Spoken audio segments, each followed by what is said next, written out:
Today, on how it's made. Drill bits. The whole story.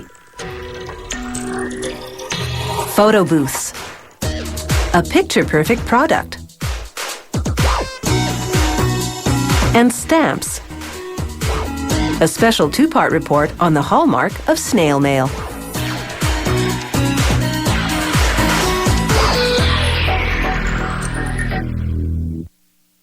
Drill bits are attachments you fasten to drilling tools. A taper point drill narrows to a point so the threads of the screw grab the wood. A countersink makes the top of the hole the same diameter as the screw head so that the head lies flush or below the surface. A plug cutter removes a round piece of wood with which you plug the hole afterwards to hide the sunken screw. Countersinks and plug cutters start out as steel bars. To make a countersink, this computer-guided tooling machine uses what's called a center drill to pierce a starting hole, then switches to its main drill, which bores right through. Next, it uses what's called a rough turning tool to shape the countersink's angled nose, then its body. The machine now switches to a milling cutter. This tool shapes the countersink's 4 blades.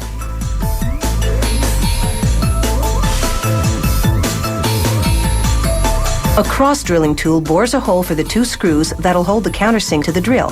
A tap cuts threads into the hole. Next, a tool called a dovetail cutter sharpens the blades. Then finally, a cut-off blade removes the tool.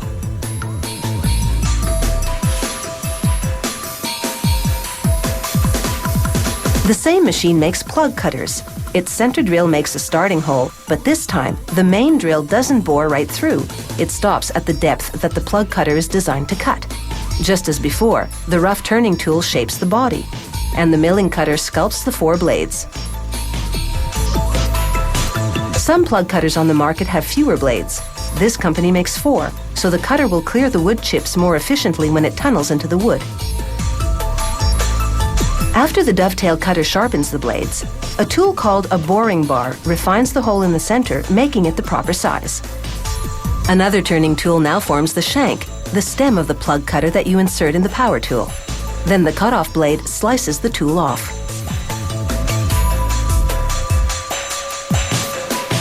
Now for some manual touch-ups.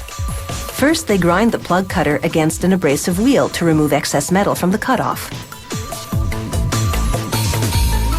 Then they do what's called side chipping, grinding the sides of each blade to a particular shape that'll clear the wood chips.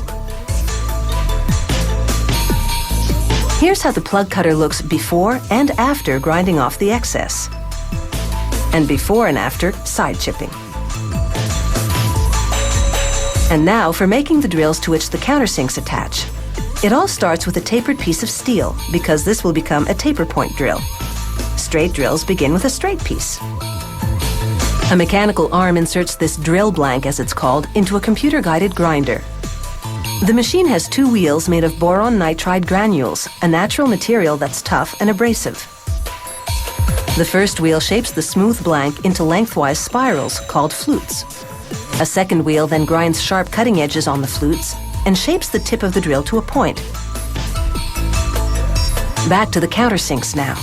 The steel is still relatively malleable, so a worker runs each one through a stamping machine that imprints the size of the tool and the company name. Whereas the drills are made of a different type of steel that's already hard enough, the countersinks and plug cutters must undergo a heat treating process to harden, about 20 minutes in a fiery oven, along with a secret recipe of chemicals. The intense heat, 955 degrees Celsius, transforms those chemicals into gases which then permeate and harden the steel. After cooling in warm water and oil for about 15 minutes, workers submerge the tools in an industrial-strength cleaning solution that removes all the oil grit. Then a bath in acid to remove soot from the oven. Then finally, 20 minutes in a blackening solution, the ingredients of which are again a closely guarded company secret. This last step is purely cosmetic. So, how do the 3 drill bits we've seen all work together? First, you use the plug cutter to make the plug. Then you pop out the plug with a screwdriver. Next, mounting the countersink, that black tool, onto the taper point drill, you drill a hole for the screw. Then you drive the screw into the hole, sinking it below the surface.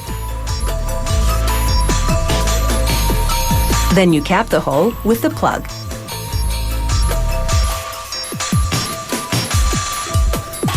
These tools come in an extensive range of sizes and grades for both amateur and professional woodworkers, and for industrial machines.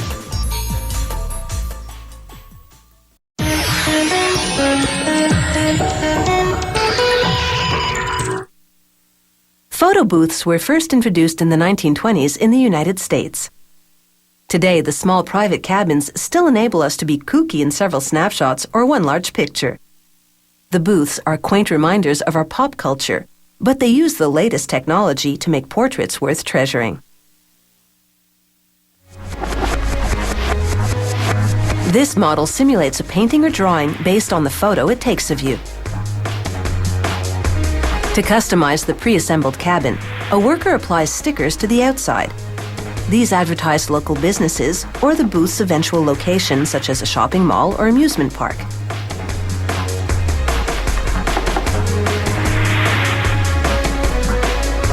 Inside, there are 5 shelves for equipment. 2 layers of plexiglass glued together will act as safety glass, protecting the equipment from vandals. It fits over an opening in the wall that divides the seating area from the camera and a TV monitor. The worker installs a metal plate in another opening. It will cover the coin acceptor and give the booth operator access to the money people pay to have their photo taken. The coin acceptor attaches to brackets on the back of the door. They'll program it to accept tokens or specific currencies.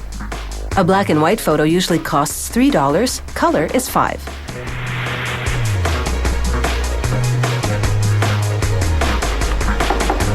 This 15-watt bulb provides some light for your photo.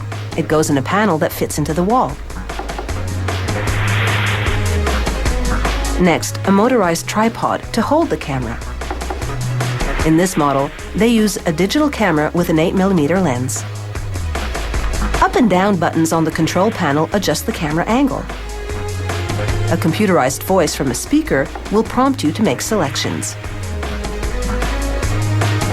A fan attaches to the ceiling to vent the cabin and keep the equipment from overheating. And 2 40-watt fluorescent lights will provide most of the frontal lighting for the subject. Another 15-watt light behind a frosted panel provides some diffuse light. The booth's power panel has connections for up to 19 pieces of equipment. Here, a worker plugs in the camera, then a TV monitor, and an inkjet printer. Software will process the photos, and the printer will print them on photo-quality paper.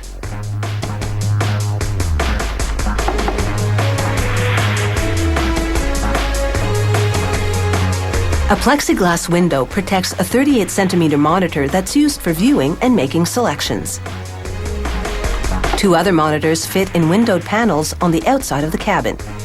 The monitors all connect to the computer and show the same images at the same time, including what stage of development your picture is at. They install a dispenser that sells optional cardboard frames for your portrait.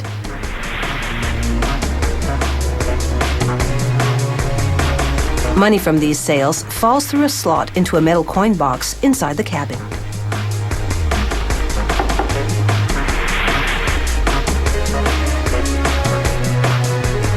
The dispenser holds up to 100 cardboard frames, each large enough to hold 1 portrait measuring 20 by 28 centimeters. If the dispenser's out, a sign reading "out of frames" drops into the tray.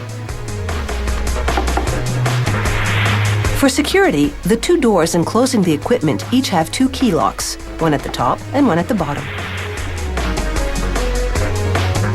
The worker installs 4 signs on the cabin roof. They're plexiglass boxes with vinyl posters and fluorescent lights. The cabin's curtain lets you make goofy faces in private, but is short enough to let people know you're in there. Inside the cabin, the control panel helps you guide the camera. You press up or down to adjust the camera angle,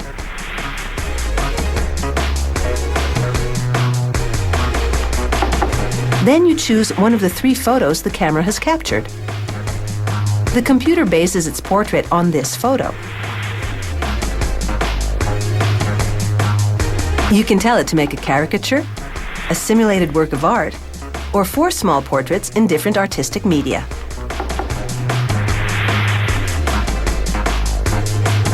You can choose an oil painting, a pencil sketch, or a drawing in charcoal or pastel. Now you've got a masterpiece you can really identify with.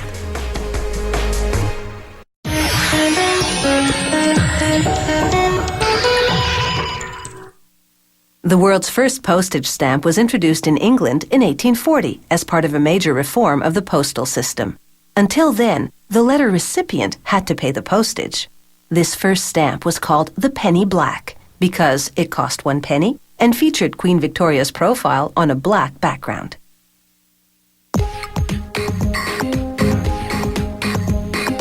Today's postage stamps feature all types of illustrations. A graphic artist produces a design concept, working the computer cursor like a paintbrush on canvas. This concept goes to the Postal Service's Design Authority for approval. Once approved, the design goes to the printing company. The printer produces one type of stamp using 2 different types of printing presses, one of which requires an engraved printing plate. The company's master engraver draws his artistic interpretation of the concept using photographs of real subjects for inspiration. Then he paints his drawing in watercolors. The shading is key because it indicates where the engraving will have depth. This helps him envision the end product. Once he's happy with the result, he scans the image into a computer and shrinks the digitized image to the actual stamp size.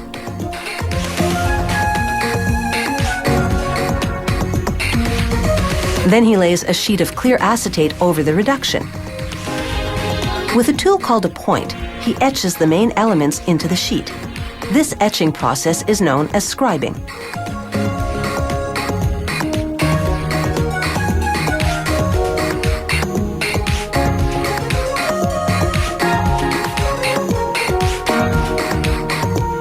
Now he tapes the scribed sheet onto a piece of soft steel. He lifts the sheet and coats the metal surface with beeswax.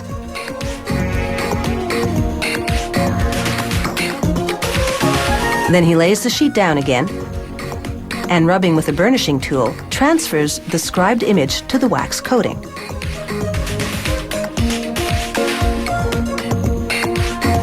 Now, under a microscope that magnifies the image 7 times, he etches the design using what's called a pointing in tool.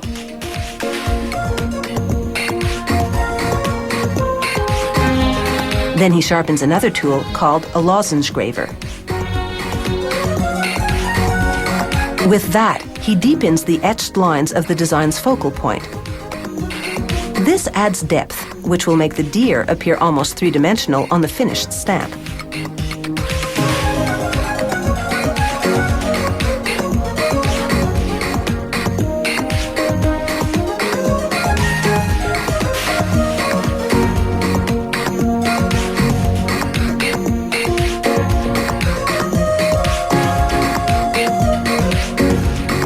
Once complete, the engraving will be copied multiple times onto a plastic master plate. Workers coat the plastic with silver so that it will conduct electricity, then submerge it in a bath containing baskets of nickel. They run an electric current through both the bath and plate. This dissolves the nickel and draws it onto the plate in a thorough and even coat.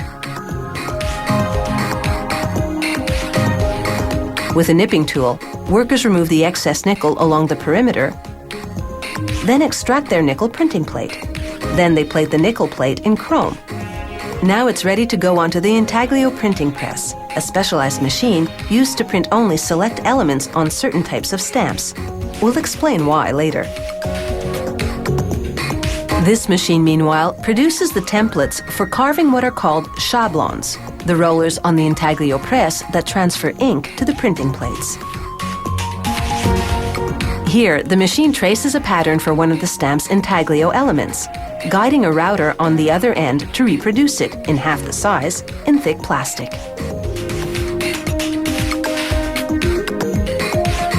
At another machine, meanwhile, a worker makes the shablons.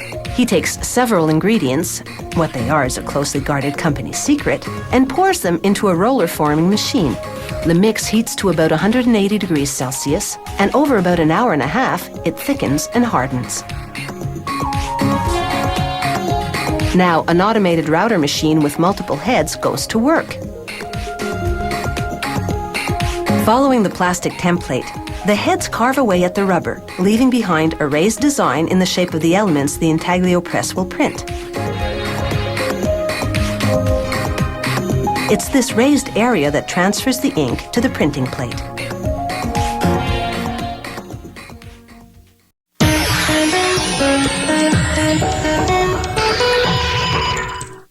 Why do they print some parts of a stamp using one type of press and other parts of it using another type? Simple.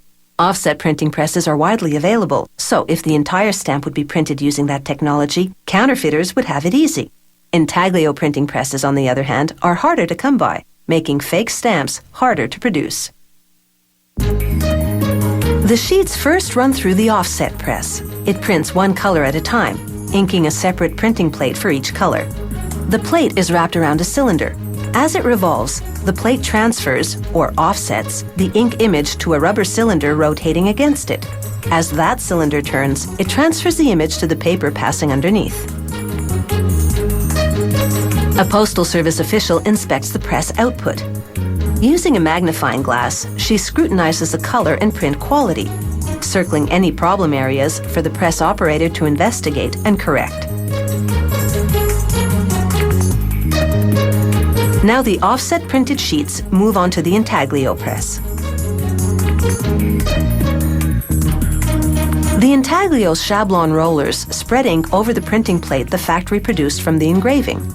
The ink fills the recessed lines of the image. The press runs the plate against the paper sheets, transferring the image. Intaglio printing leaves the ink slightly raised above the surface of the paper. This gives the image height, a third dimension.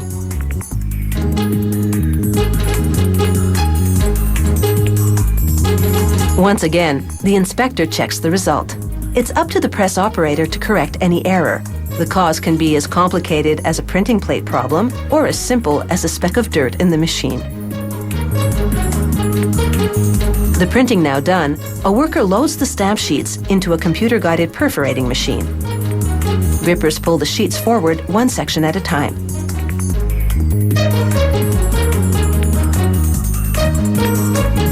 Down comes a die with rows of steel pins, each just a millimeter in diameter. They punch through the sheet, framing each stamp with tiny holes spaced precisely 1.5 millimeters apart. The machine knows just where to punch these perforations by reading the line of fluorescent ink that runs along the borders of each stamp. This ink, called tagging, is visible only under ultraviolet light. Tagging also plays a role later on. The automated machines that process mail at the sorting plants are programmed to scan for tagging. They reject all envelopes without it. Those letters are either missing a stamp or bear counterfeit postage.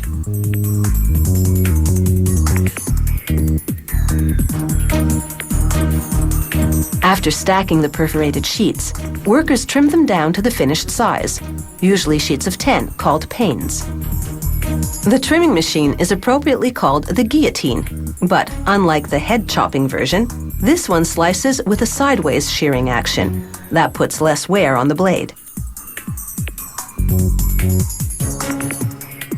The machine holds the stack in place with 4,000 kilograms of pressure so that it doesn't budge under the weight of the blade, which rings in at almost 32 kilos.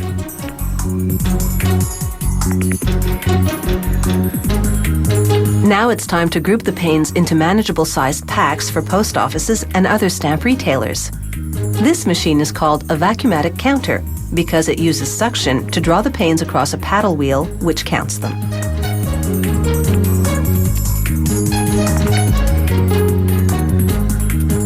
This stack adds up to 503 panes, so the worker removes 3 to make an even 500. The counter inserts a tab between every 50. Some stamps go through what's called bursting, the process of manually separating pairs of stamps for different post office product lines, such as gift sets. Sunburst stamps go onto first day cover envelopes, one popular collector's item. An automated pad picks up the stamps and runs them against a wet roller that activates the adhesive on the back. After a worker positions an envelope against a guide bar, the pad places the stamps in a precise spot and applies even pressure over them so that they'll lay flat and adhere securely. Most stamps are still the old lick and stick type, printed on paper that's coated with a moisture-activated adhesive on the backside. However, the most commonly issued stamps, known as definitives, are printed on what's called pressure-sensitive paper. That's the technical term for peel and stick. No water or saliva required.